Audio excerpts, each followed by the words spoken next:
Welcome back, everybody, to Unconditional Surrender in Europe, designed by Salvatore Vasta, published by GMT Games. This is the East First series. I think this is episode 5. We will be picking up in September of 1940. Germans have chosen to go after the Soviet Union first rather than going after France. We're going to see how this works out. And without further ado, we're going to get right into it because I believe this is September and October, so I want to try and get both of these in one video. So we're going to just get going here. We knew what the weather was. There was no declaration of wars. We just do the economies. I'm not going to, there you go. It's kind of straightforward. There's no funny business going on here as far as the number of points we all have. We're now doing strategic warfare. I keep hitting that button. So he was a 1 and I'm a 2. Well, we didn't have anything to play. He rolled a 3, I rolled a 7, so you'll see his factory loss marker goes up by 1. And my factory marker went down to 1. It got moved with the Germans at the same time. Then we went to strategic movement, and I think he picked up... Oh, he picked up the infantry unit that was way back here in 2941, moved it up closer to the front of where he's going to be.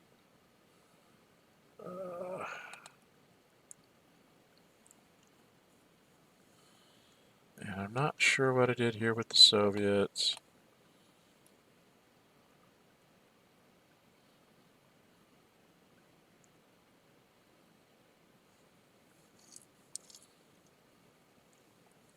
Oh, I strategically moved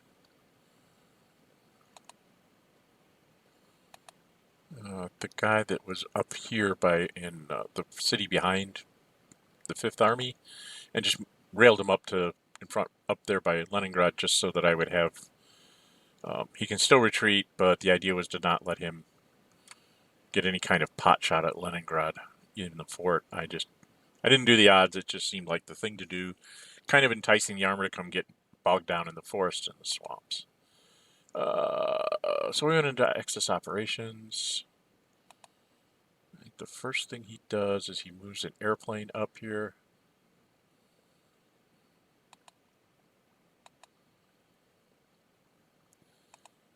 And then he moves the tanks. From where they moved, it was 1, 2, 3, 4, 5, 6, 7, 8, 9. So he only has 1 movement point left. So he makes 1 attack. I start off at 0. He starts off at 3. We'll be going into combat commitment here very shortly. Yeah, we both committed. He was throwing an airplane. I was throwing a tank. It's pretty much straightforward. So he went up to 5, and I went up to 2. I figured, yeah, if he retreats me, at least maybe I won't get flipped. And he rolled a 7, and I managed to roll a 3 plus 2 is a 5, so that on the combat result table, that comes out to 7 to a 5 is a diamond, so nothing happened.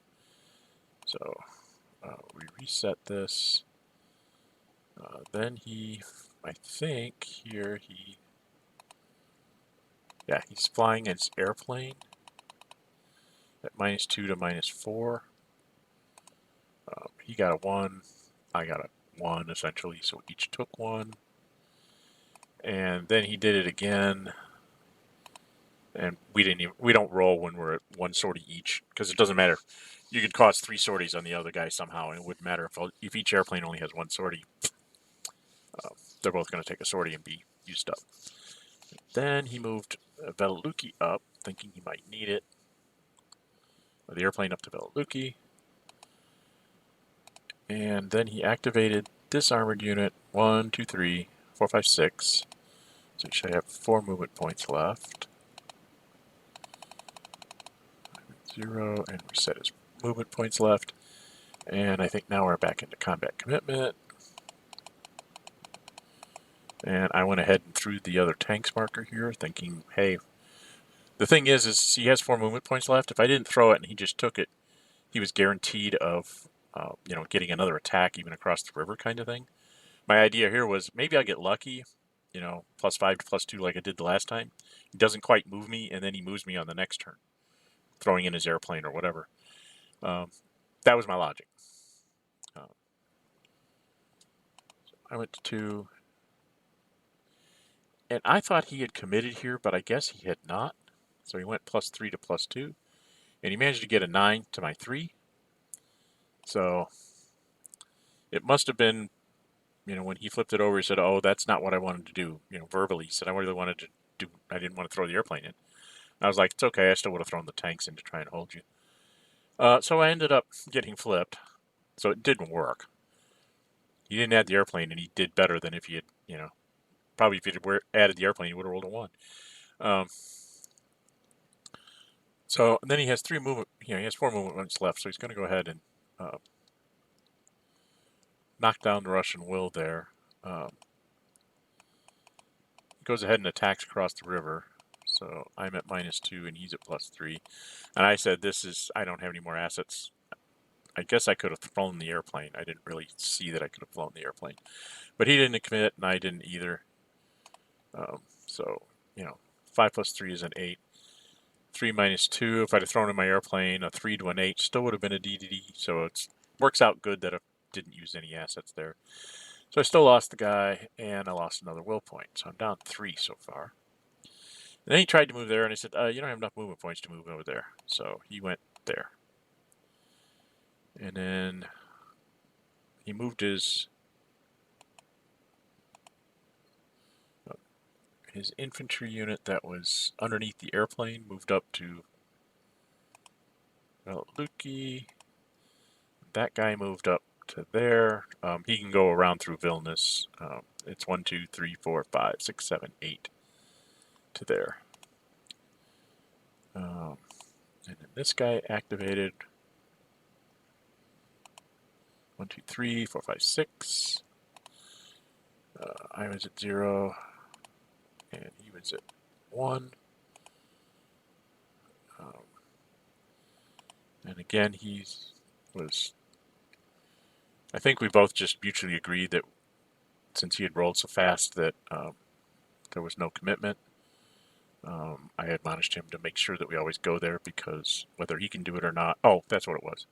He had nothing he could commit at this point, and I just chose not to throw in the airplane because +1 to 0. I figured, hey, maybe it'll work. And it did. So now he had to.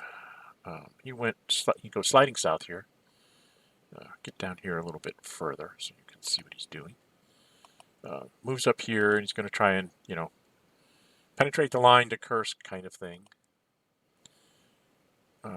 He's +2 to my 0. And that was 1, 2, 3, 4. He has 4 movement points left. He did not have anything to throw in, so I think I threw this airplane in here. Used to be at 3, now it's at 4. So it's 2 to 2. He rolled a 7. I rolled a 7. So then he spent 2 more movement points to do it again. And I let him go at this point. So I felt I'd used up enough. I used up enough movement points that he couldn't attack Kursk after he made me retreat, which was the whole premise of why I put the infantry where I put it. So he got a 5 to my 2, which was a retreat, so I just retreated to there. And he chose not to take the hex. He was worried about me somehow, kind of possibly getting him in either an isolated or at least surrounded so he couldn't retreat on my turn, so he didn't want to take that chance. Then he moved this army. Not sure what's going on here. Yeah, he moved up to take on Depnostric. He was +1 to my 0. Again, he doesn't have anything in. Oh, he moved his airplane up. That's what he did. Oh, so I guess we're in combat commitment. Yep. He chose not to, and I chose to put it in, so I threw in the airplane, I believe, down in Sevastopol. Yes. So it was +1 to +2. He rolled a 2, and I rolled a 6. It was like, here's my great chance to cause him a step loss, and I didn't. I just stopped his attack, which was the good part. And then he activated the next infantry and started up. Now he has 2 attacks basically with this guy. Did we go to combat commitment here? Yes. He did not, and I did. And I said, okay. So again, it's a +1 to a +2. He rolled a 7 this time, so exact opposite of what he did the last time. And I rolled a 6, so I managed to just barely hang on. And then I think he uses up his last 3 movement points here. Yeah, we're going back to attacking. And I chose not to at this point. Once again, trying to preserve the army. I did manage to get him to commit when I wasn't, so I still have an extra sortie sitting on there. And he got a grand total of 6. I got a 1, so he flipped me and moved me, which was bad. I just wanted to be retreated. So, mistake on my part.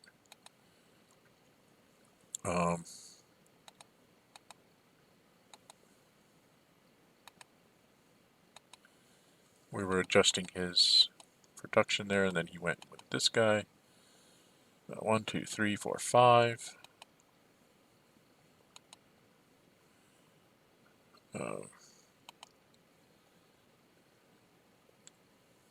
Again, he's like immediately rolling and not letting me do my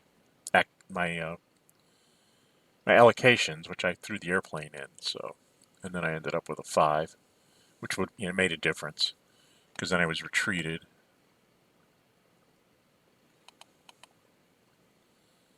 5 to 3, 8. He should have retreated me. Well, we messed up there. But he ended up retreating me anyway. So. And he chose not to take the hex because, again, he could get into a position where he couldn't retreat. And now he's playing games on where to put the Yugoslavs. This garrison, I think, is going to move north. Yeah. Sort of north/center. And where are we going next? Oh, we go over here into Norway. It's 1, 2, 3, 4, 5, 6, 7.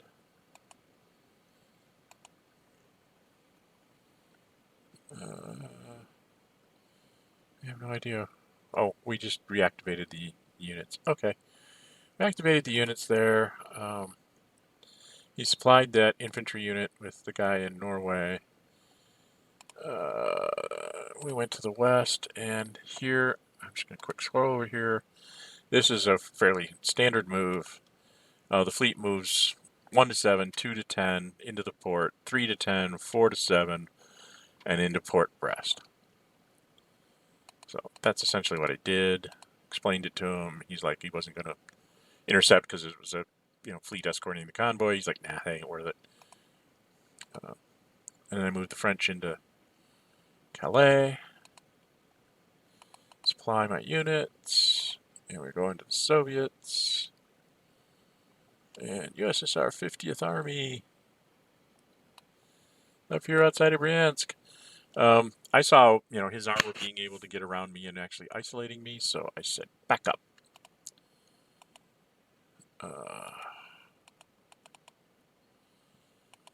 And I think I did pretty much something similar here.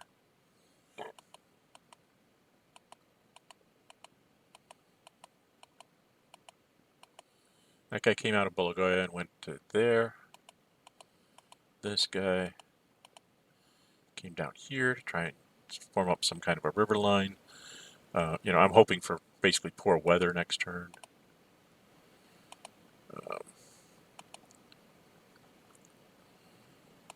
And then I went and hid behind the Kerch Strait. Map hadn't quite pulled itself out. There's my one ally the Russians have, Turkey, not able to really do anything. And that was it. So I had used up, I'm down to 10 points, and with what I have to flip and what I want to build in my airplanes, I'm not going to be able to do diplomacy with the Soviets this turn. The Germans, and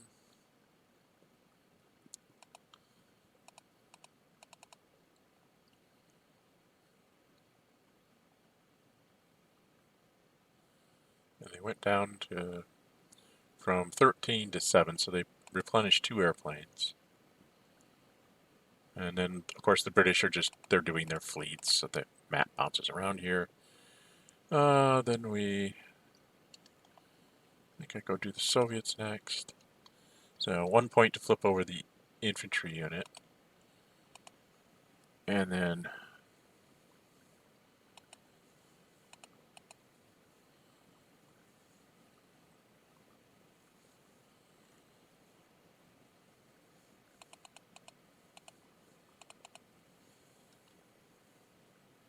I went down to 3 production points by flipping over 2 more airplanes. So I have like 4, 4, and 3 in 4 in all 3 places. So hoping to use up the German air if he gets a fair weather turn. He built a garrison unit there in Danzig. West didn't have anything. The Soviets, they built 3 armies, the 3rd, the 62nd, and the audacious 51st. I move them over here to Russia, and then I put 1 in Tula, put 1 in Varennes. Oops, wrong thing. And then I put 1 up in Kalinin. So just kind of trying to form up some kind of defensive line depending on where those panzers seem to be coming down the gut towards Moscow. Maybe they're heading south, I'm not sure which. Then we go to the Diplomacy Cup. I don't think we pulled it out, so I'm going to pull it out for you because it's been a while since you've seen this. This is what's in the Diplomacy Cup, so pretty good odds for the Axis. Right? 1/3 chance. Or 2 out of 5? 2 out of 5, so it's even better. So they went ahead, spent their points, pulled, and they got their pro Axis marker, which, you know, it's always nice to get for the Axis. Now, just based on what we know of the map situation, he has a pro marker sitting in Italy here. So I was sure that Italy was coming in the war. You know, he'd set up some defenses, and then like fly the Italian aircraft or something would go flying, you know, via the conquered Hungary and be up in Russia to help mess with the Russian airplanes. That's what I thought was going to happen. What he did,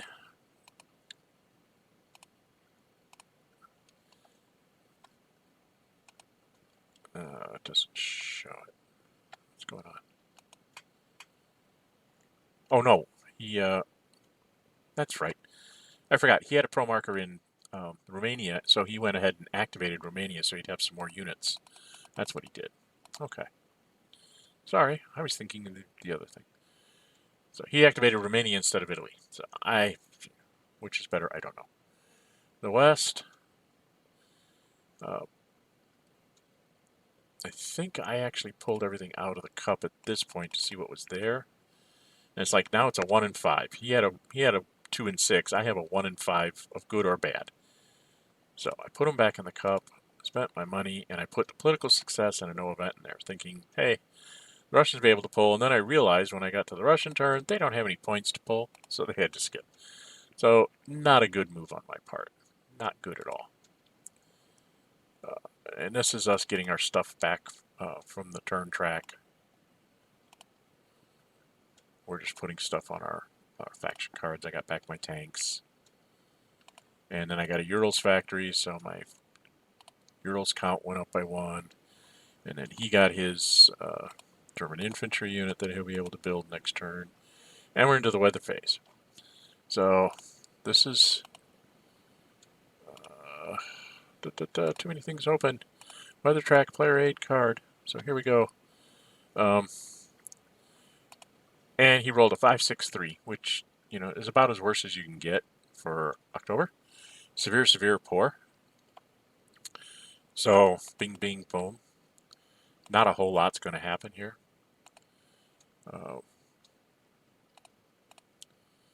So we're just kind of going through this here. He declares war on Estonia, and I never was quite sure. I think, again, he thought he could put a pro marker, but there's no border between them or something. Either that or he just denying me factories and getting another. If he can conquer it, he gets another pro marker in the cup for him to pull. So, I mean, it could have been that he was looking at, too. So then we put up the production.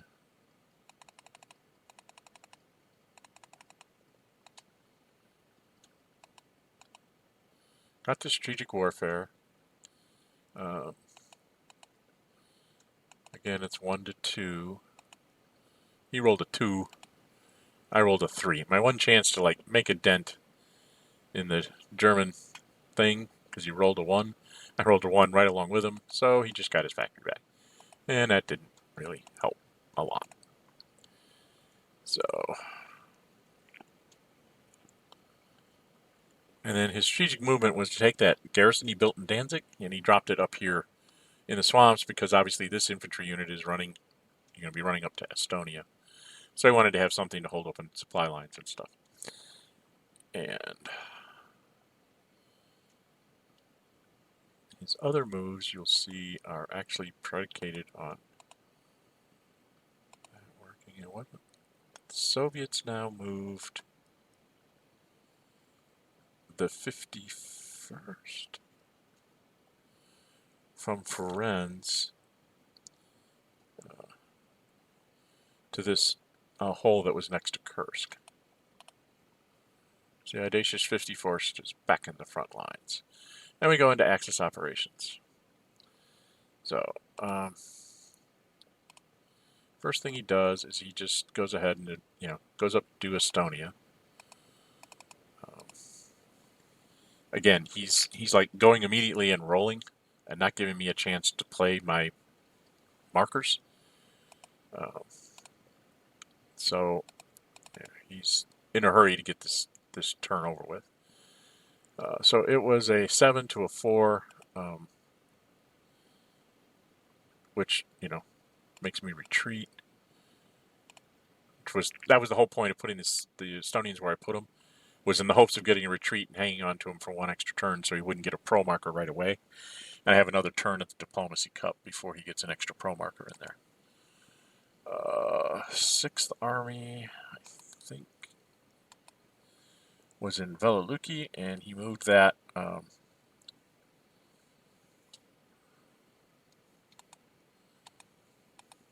when I explained it to him. He moved the garrison there and then moves the 6th there, because that's the only way you can have the guy that's adjacent to Tallinn be in supply, because he has to go through my zone of control outside of Leningrad.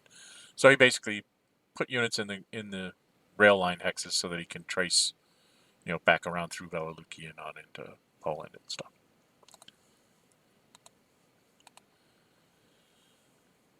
He takes Bryansk, so he gets a couple points there.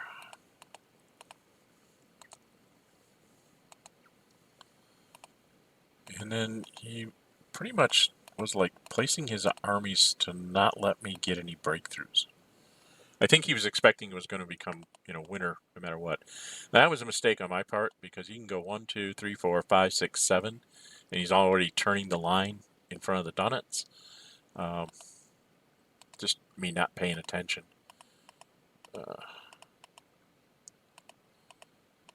Puts Yugoslav on an airplane. I'm not sure why, but Romania goes up to Dubnostric.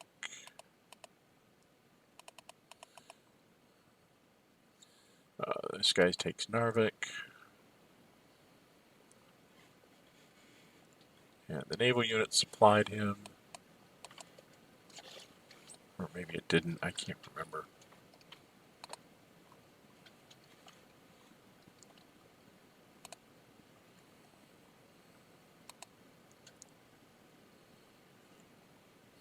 Then we went into Western Ops. Silly standard move. Okay, Western Ops is done. back to Soviet. Oh yeah, he first said yes, then he said no, then he said yes. He couldn't make up his mind. So then I saw this here. I knew I would have enough points to build a unit, because I still have my faction card here. Still have an infantry unit to build. So this is what I did. I moved this guy 1, 2, 3, 4, 5, 6, 7. That keeps him from being able to move from the 38th to being adjacent to Rostov and blowing it up, which is what I wanted to make sure he couldn't do. Did I move anything else? Oh, I moved the unit in Kalinin. I moved up here. That's to help me. If he comes across the river, he's going to have fairly poor odds. I think he can get. If he gets poor weather, he can get a Panzer for 3, +2 for a Panzer, +1 for. So that's 5, +1 for an airplane is 6, -3. And I can get an airplane and a tank, so it's at least +2, or maybe at least +1. +3 to +1, the best he can get is a 9, I think. Or no, he'd be 1, 2, 3, 4, 5, 6 -3.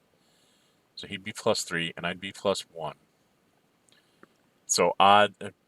I mean, he could still pull off a DD and kill him, but odds are it would be a retreat, and then I would just flip and then spend a point to flip him back up full, and I'd be fine.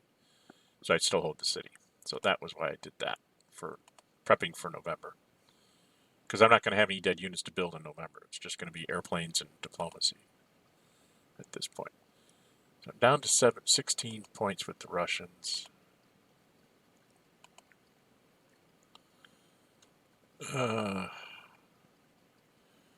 We're in the replacements phase. I believe he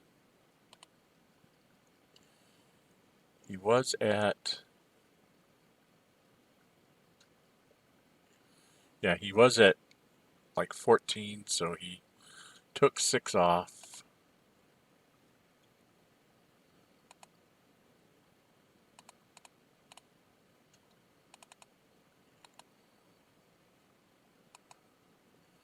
And of course the British just fixed their thing, because they don't have a lot to do with their points. And then the Russians spent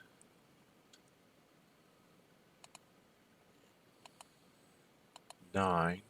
They still had 7 left. And this is them basically clearing up bringing all their air forces down. And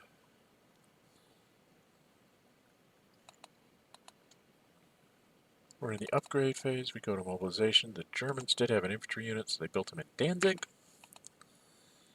And West didn't have anything. Soviets built an infantry unit and put him in Kursk. We got to the diplomacy phase, and now it's Germany's turn to pull. They have a pretty good shot, and they pulled a no event. I went with the West, and I said, what the heck, there's 2 political successes, I'm going to take a shot. I pulled a political failure. So this is what I started about earlier. I thought last time he would, go ahead and take, when he got his political success of taking Italy. This time I was sure of it. What else is there to do? Yeah, you can. Oh no, the political failure. That's right. Political failure. He can't activate Rome. We played this incorrectly. Oh no, the British pulled it. So he could activate Rome because it's adjacent to British stuff, French and British. He could activate Rome, and I was like, I'm sure the Italians are coming in this time. Instead, he put a pro marker in Spain, like he's trying to surround the French before he fights them, I guess.